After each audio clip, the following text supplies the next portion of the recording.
Now, a growing number of Russian women are demanding the return of their husbands from Ukraine's front lines.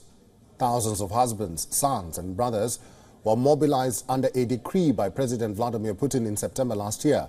And as the war continues to drag on, the demand for the return of men back from the front lines is gaining traction. Here's a report on how women in the country are voicing their concerns. Maria Andreeva's husband has been fighting in Ukraine for more than a year, but she's waging her own battle in Moscow to get him home. And she's not alone. An increasing number of Russian women are demanding the return of their husbands, sons and brothers from the front line. They were mobilized following a decree by President Vladimir Putin in September last year. Hundreds of thousands of young men rushed to leave Russia. Millions did not, and some of them were called up to fight. We want our men to be demobilized, to bring them back home to us, because we believe that in a year they have done all they could for the front, and even more that was required of them. They are civilians.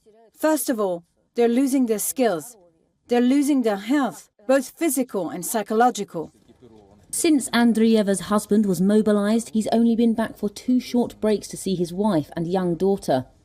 Andreeva says this is insufficient for a soldier fighting in a conflict. Just so my daughter understands that you can play with that dad is nearby, that dad rocks her in the evening. You see, her dad is very involved and has been so right from the beginning. And it's very hard for her without her dad. And then boom, here we go again. As part of their demonstrations, they're aiming right at the top.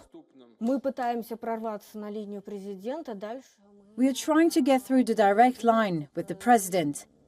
Then we will think further. Solitary protests. Something like putting stickers on cars so that they don't forget about us. We will put prints on clothing.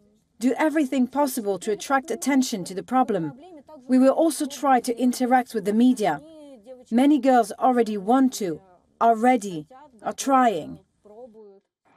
Tackling the movement is a delicate matter for the Kremlin. Moscow sent tens of thousands of troops to Ukraine in February 2022. In previous wars, it has tolerated higher death tolls than would be politically palatable in Western countries. But the growing movement of Russian women emphasises the complexity and inequality of keeping so many men at war for so long, especially while many more of fighting age remain at home. Women in Ukraine have also demanded their men be allowed back from the front. Andreeva says Russia's defence ministry has barely engaged with the women.